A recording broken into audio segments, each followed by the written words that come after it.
Who would have thought 39 heartbroken years ago that this day was possible? Leatrice and Sheldon Johnson were elated at the birth of their second son, Layne. Then they learned that their beautiful baby boy had problems, that their lives would never be the same. When we learned that Layne had Down syndrome, the initial shock we felt was tremendous. The bewilderment that followed seemed to place us in a woods with no roads or trails going in any direction. I remember how we pleaded for help and advice from authorities, medical, legal, psychological, and from the church. Everyone advised us to place him in an institution where he would be taken care of, live out his life as little more than a vegetable, and not ruin our lives. The concerned Johnsons took their son to the University of Utah Medical Center, where he received a complete evaluation by specialists in all fields. The department chairman said, "See this representation of an elephant? We all understand what an elephant is, and that this is just a carving of an elephant. But your child will never be able to understand even the most simple concept of an elephant. His retardation is so severe that he is hopeless. I would advise you to forget that he was ever born and go on with your life." I'll never forget the feeling of peace and love that came into our lives when we realized that we had been given the opportunity to perform a special mission. The Lord, in His sweet and reassuring way, let us know that we had an opportunity to help mentally retarded people and their families rise above old stigmas and show what a great blessing a handicapped child could be in a family and in all our lives if we could fully accept the challenge we had been given. There was no help, nor any guidelines for us to follow, only trying to stay close to the Spirit. I don't remember any times of anger or resentment, but I do recall the feelings of joy gradually filling our lives as we would occasionally get a glimpse of a very special spirit housed in a little body and mind that was finding it pretty difficult to function. Then when we'd witness Layne's smallest accomplishment, we'd realize there was a possibility of many more things to come. Layne was born September 17, 1954, 9 months after the atomic test Dirty Harry. Sheldon was a very young school board member in 1960 when he conducted a search and found an unusual number of handicapped children in relation to the population of their small town. He envisioned a classroom where such children might be educated despite their limitations. He met much resistance. Some said it would be a waste of money, that these children could never learn. But retired teacher Eleanor Gibbons was willing to try. She and Layne's mother, Leatrice, saw eye to eye on the need for each child's development of responsibility for behavior, for following rules, and learning to work cooperatively with others. They believed in providing learning activities, including experiencing the consequences of their actions. They also shared the belief of respecting each child and his rights, with lots of love and positive reinforcement for each small achievement. Verbal skills improved as Layne worked with speech therapist Abe Young. He learned to read and write. He loved learning. People working in Special Olympics brought many blessings to Layne's life. He learned to love all sports as his strength and agility increased. Scouting added another dimension of growth thanks to great leaders. Layne was 29 when he became an Eagle Scout. He earned more merit badges than his brothers, which was one of his goals. It gave him great pride and self-assurance. This habit of goal setting and perseverance has become a strong personal characteristic. Layne helped with chores at home, just like the other boys, as his capacity increased. He worked on the farm, eventually driving the tractor and operating the loader to fill the dump truck.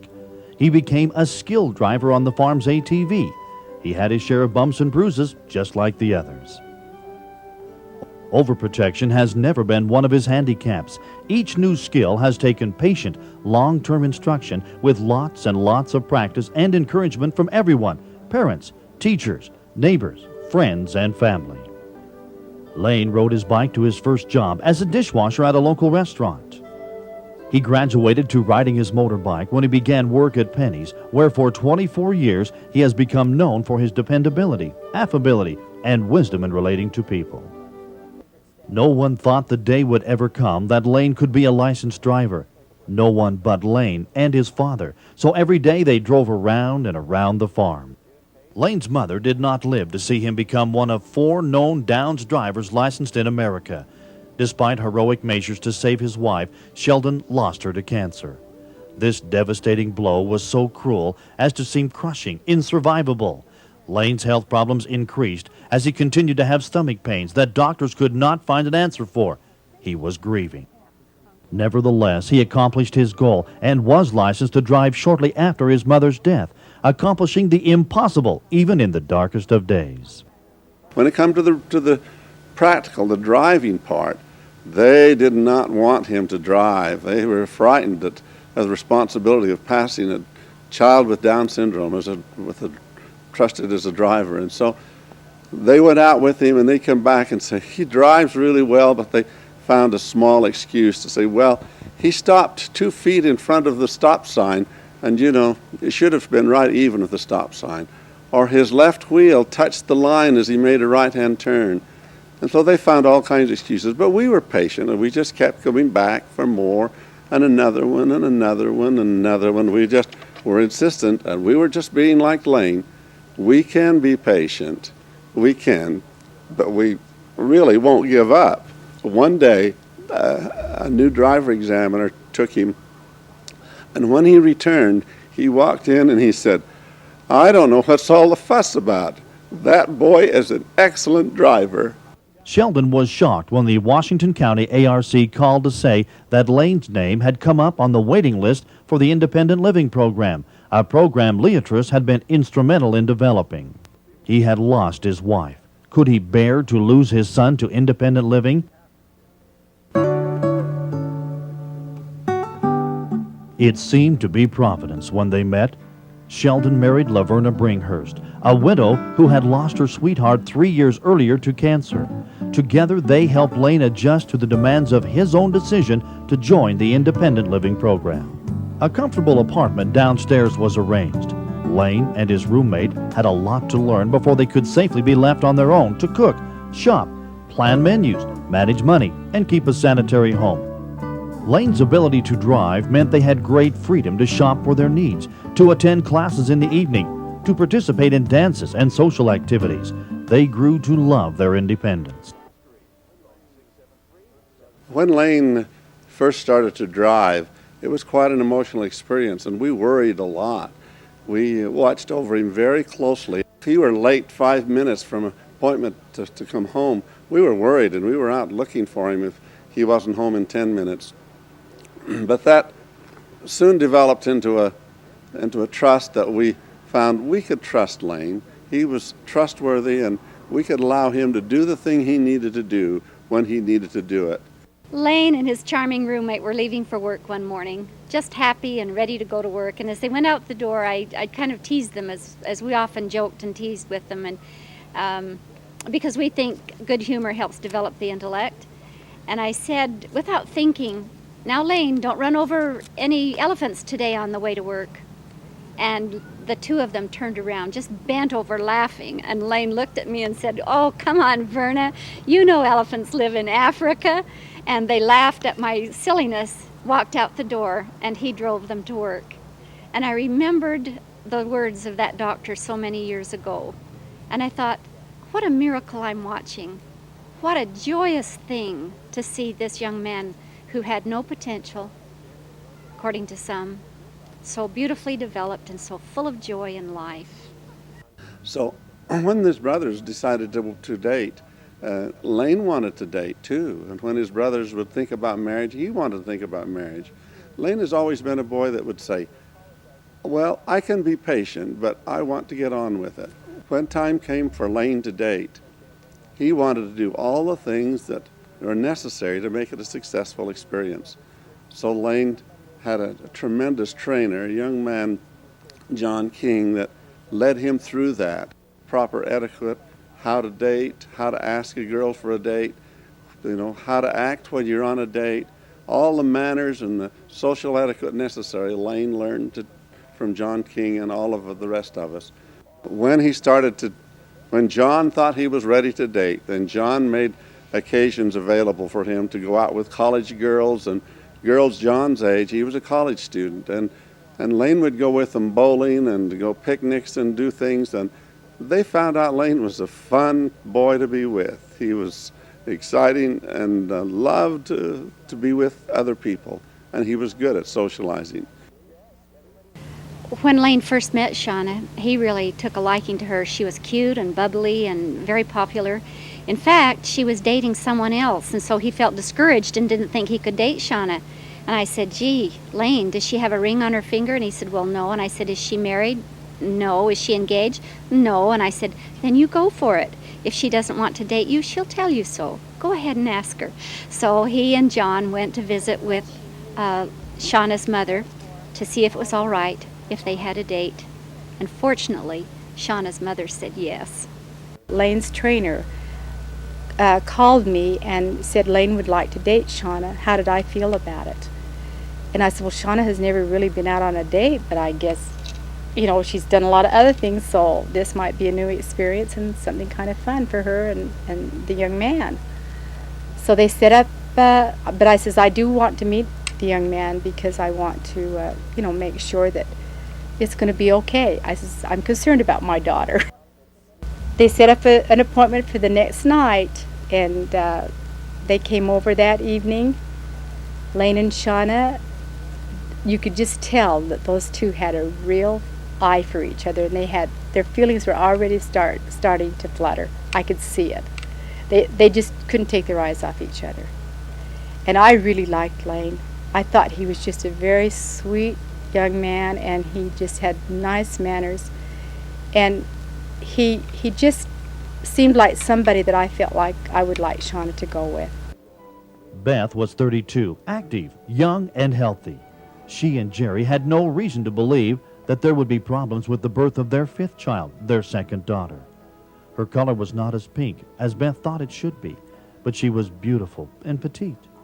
Something troubled Beth about this sweet, quiet child, but she was not told until the next day that Shauna had Mongolism, now known as Down syndrome.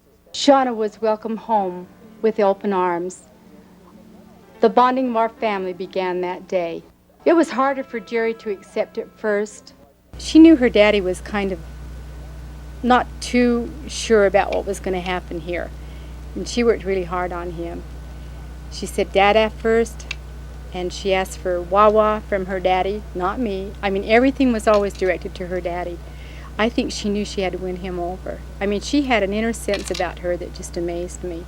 Shauna, always curious about heaven and where she came from, received good values and religious training in seminary.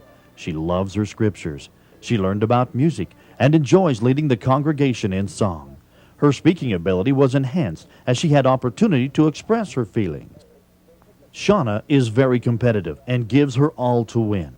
Like your children, Shauna finds absolute joy in crossing the finish line. Her favorite events are swimming, ice figure skating, gymnastics, and track. One of the greatest experiences Shauna had was to participate in the Special Olympic International Games at Minneapolis, Minnesota in 1991. She was one of 53 athletes from Utah. There were 6,000 athletes from 101 countries and every state. Shauna brought home 3 gold and 1 bronze medal in gymnastics. When Layne and Shauna met and were attracted to each other, it was fun to see them grow and develop an affection. But as they got more serious, we wondered if we were doing a wise thing. We wondered, as they thought about marriage and were ready to announce an engagement, we wondered if they knew what marriage was. We wondered if they knew what commitment was. And so time went on, and as they were separated that summer, and the affection didn't fade, as their desire for a family life of their own increased, we thought to ourselves, what are we risking? If they get married and it doesn't work out, is that the end of the world? If they get married and take a chance on happiness, is that the end of the world? Do all marriages end in success? Do they have a right to try for a life of their own? 3 years later, we're awfully glad we said yes. We're glad we gave it a chance.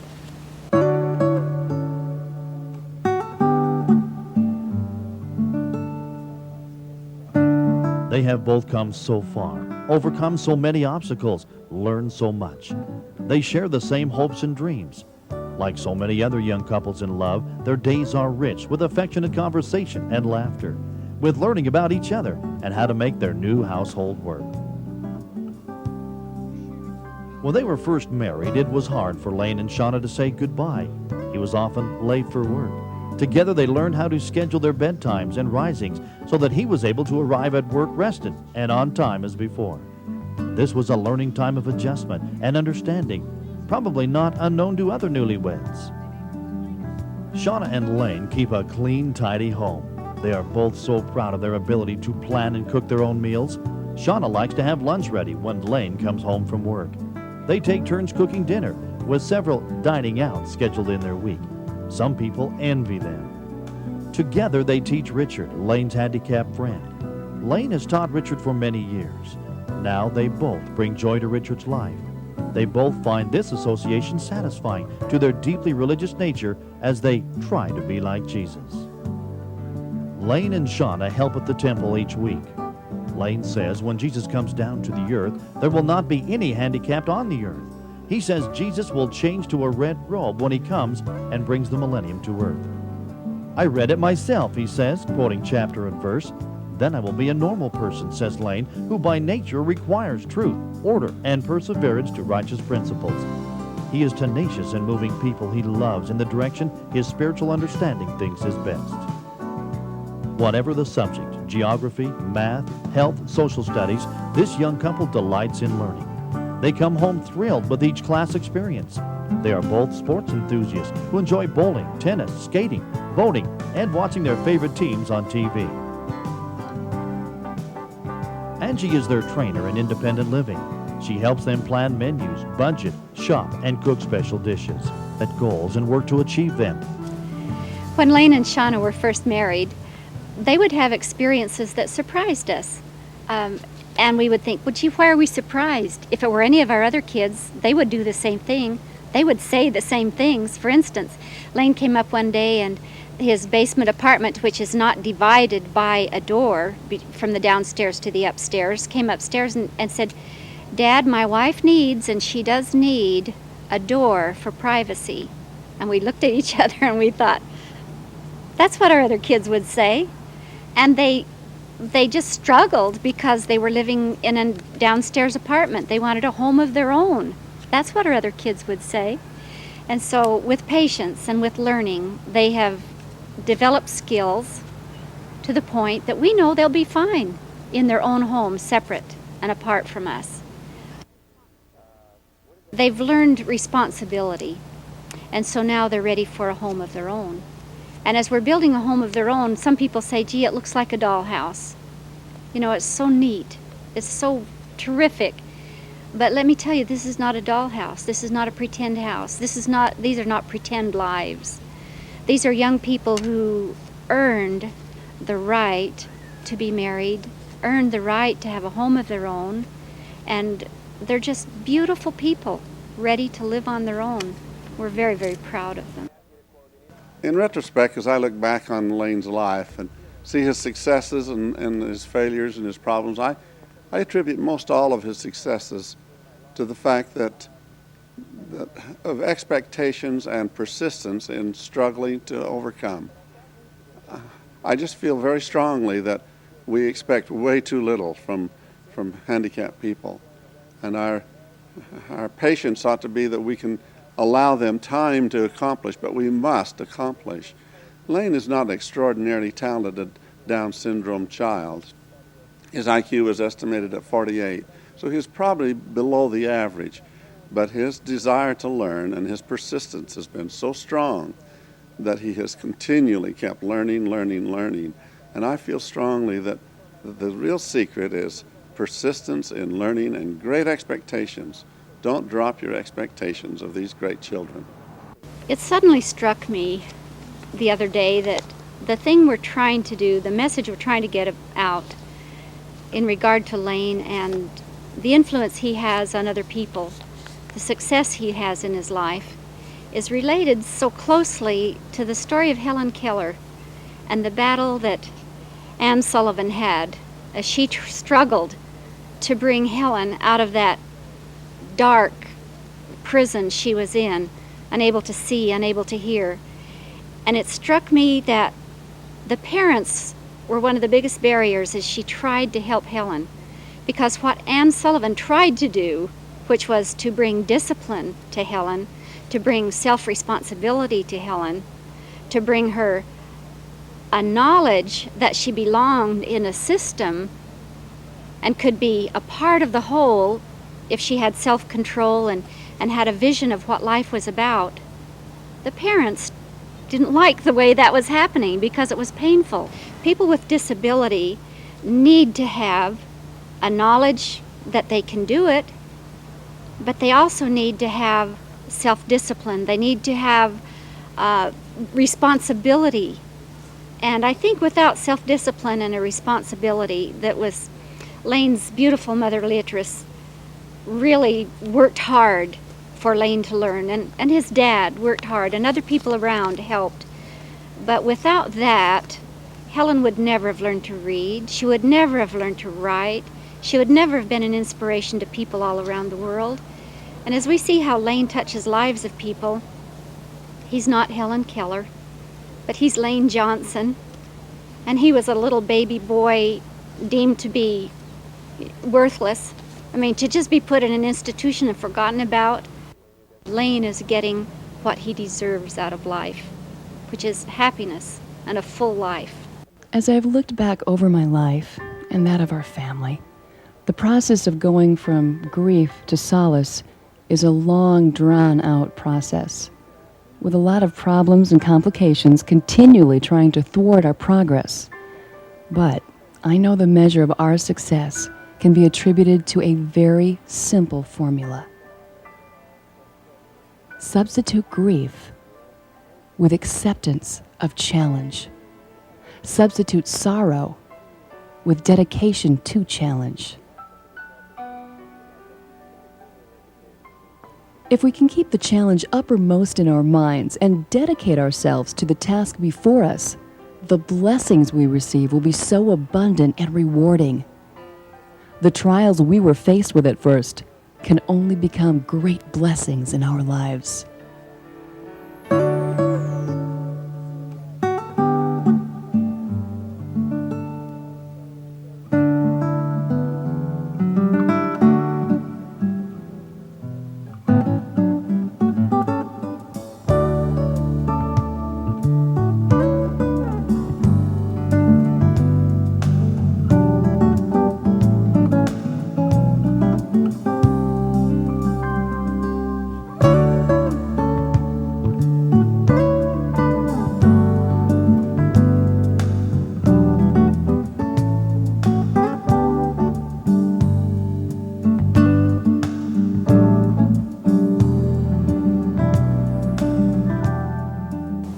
Well, I love him because he's nice, warm, and gentle.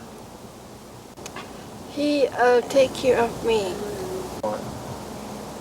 Well, He would build like a dream house. Dream house. Something. Yeah, dream house. Well, I love her so much. It's my wife for forever.